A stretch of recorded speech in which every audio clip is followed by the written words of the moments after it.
So we have decided to do these after the show YouTube videos after we record a Gathering Gold episode to just kind of dive in a little deeper and go into some places that we think might feel juicy or left hanging. So we just recorded an episode on anticipatory anxiety where we told some stories about our recent experiences with anticipatory anxiety and what happened on the other side, and just kind of unpacking what is this thing that befalls the anxious brain. What is its use? Where does it come from? How might we be able to work with it differently? And so, something you said, Victoria, that really inspired me was something that your spiritual director had shared with you a while back about looking back and saying to you, when you look back on those experiences, what was it? I think we were talking about you were explaining to me, Cheryl, that anticipatory anxiety is really like focused on an event that's coming up, like something Mhm. that we know in the future this is happening and I feel anxious about it. And so I was bringing something to her about something that I was dreading. And she said something to me like, think back on your life and think about a time when you faced something similar and how God helped you through it or was Mm. with you, how God was Mhm. with you in it. Yes, and it was specifically that God was with you that struck me and really landed in a like visual place in me, so that when I started to think about this upcoming trip that I have that I talked about in the episode and imagining God with me, however we conceive of as God, it already started to shift it from just dread to, right, I'm not alone, I'm being accompanied. Um, God can be with me not only during that experience that's coming, but in all this time leading up to it. And the more anchored and rooted I am in my spiritual practice, the less anticipatory anxiety I have in general. Now, we talked about a situation where Asher recently had surgery, and my anticipatory anxiety was pretty much sky high. But we sort of ended the episode there where I talked for a little while about spirituality and spiritual practice. And then Victoria said, "Thank you, Cheryl." And that's kind of our cue to like, we're wrapping up. And I was like, okay, thank you, Victoria. And my anxious brain went to, oh my gosh, that was just way too much God talk for Victoria. That was, she was just tuning out. She had nothing to say to me. So we thought we would kind of unpack that little moment Mhm. behind the scenes. Yes. No, so something that I have been working on is trying not to, when it feels like the episode is coming to a close and we're about at the time that we agreed upon to end, trying not to start a whole new conversation. Because I've had a tendency in the past, we've said like, okay, we're going to record for 1 hour or whatever it might be, and it's coming to like a very natural close. And then you say something that sparks five different thoughts, and I tell you all of them, and then we keep talking for 40 more minutes. So what was actually happening was I was like, well, we're at 52 minutes. Cheryl's a busy woman, you know. I I have class tomorrow. I guess I'll just wind this down now. Um Instead of launching a whole new side tangent, Mm. because these topics that we talk about are so fascinating to me and so deep, that I could just talk for like 3 hours, but it's not very realistic for being able to edit that down to a 1 hour podcast. Yes. So I'm curious where that did land with you in terms of the God conversation, because I know that can be sometimes a tricky word and a tricky, just the whole spirituality piece can be Yeah. sometimes a tricky place. Yeah. I think the God, the God talk can be complicated for me, and it'll bring up like resistance sometimes, or just longing, like, oh, I wish I felt the way that Cheryl feels. Like Mm, Cheryl feels so comforted by that and so mm, strengthened by that, and I kind of have this ambivalence around the God talk.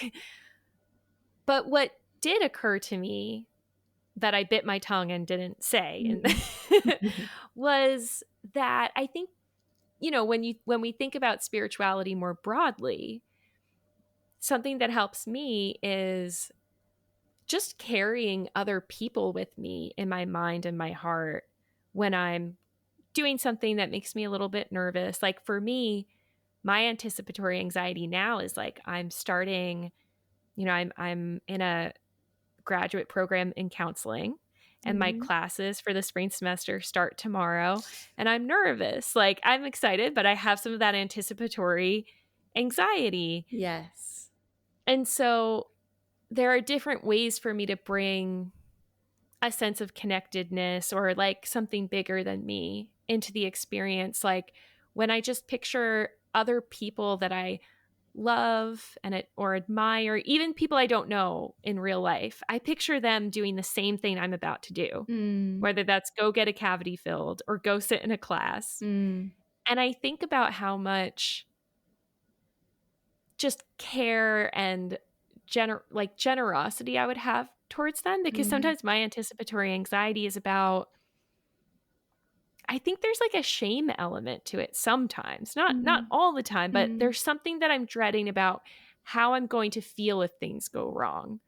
Like, oh, I'm going to feel so bad about myself if I raise my hand in class and I say something dumb. mm, mm, And the anxiety is more about what I don't want to feel than like mhm. the situation itself. And Yes. when I picture someone that I would have a lot of compassion for, whether that's like a podcaster that I love or my little sister or whatever, it changes it a little bit for me. Mhm, mhm. Yes, I love that. As we're talking, and I'm so glad we're doing this post bit because I think there's a piece that didn't get said in the episode. I think you alluded to it, but it's like holding this both and of how can we work with anticipatory dread and anxiety so that it doesn't detract so much from the present moment while also acknowledging that it's so normal and it's just part of life. Like when you say I'm starting class tomorrow and I'm nervous, my response is, well, of course you are. Right? Right. Of course you are. Right? That would be strange to not be nervous and also excited. But there is that element of course, there's anticipatory anxiety. Of course, there's anticipatory dread. Can we work with it in a way that it's not the whole picture?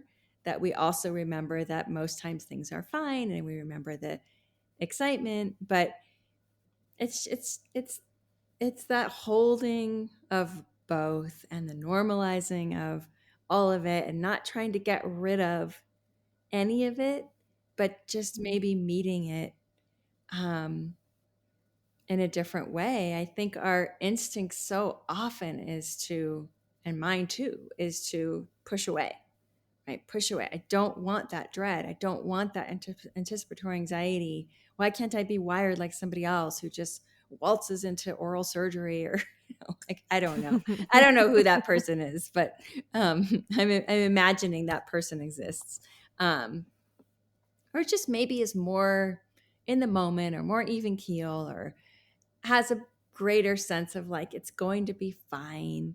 Like I was sharing with you. Oops. Um, I was sharing with you that Everest, who is wired for sensitivity, but has somehow found a way to channel it in a different way, um, doesn't seem to carry this place of dread around things like a surgery. It doesn't mean he doesn't worry about big things that are important in his life, but and it doesn't mean that he cares any less, right? Like he just knew that Asher was going to be fine. He's like, of course he's going to be fine. He might have some pain afterwards, but he's going to be fine. It doesn't mean he loves Asher any less. He just carries that place of trust and faith and science. A lot of it is just like, well, just look at the facts, mom, like, like chances are really high everything's going to be fine. um and so I don't know, there's just, I think, just this other element of both accepting our wiring and also working with it in a way that isn't shaming or trying to get rid of, but um, still allows us to meet the moment more, let also the excitement in as well. Yeah. I think that's why that common humanity piece works well for me, because it can go in different ways. It can be like, oh, I'm bringing Everest with me, saying like all the very practical things that actually are helpful. Mm-hmm. And or I'm bringing with me someone that I picture being just as nervous or more nervous, and that feeling, like you said, of, well, of course you are. Yeah. And so often the people we think don't have this anxiety, like they do too. And like, or at the very least, they're not looking forward to their oral surgery, Mm-hmm. right? So that common humanity piece is really helpful. Yes, I love that. So, if this is a topic that you are interested in, anticipatory anxiety, dread, also anticipatory excitement, you can listen to the full episode at Gathering Gold, wherever you hear your podcasts. Thank you. Thank you.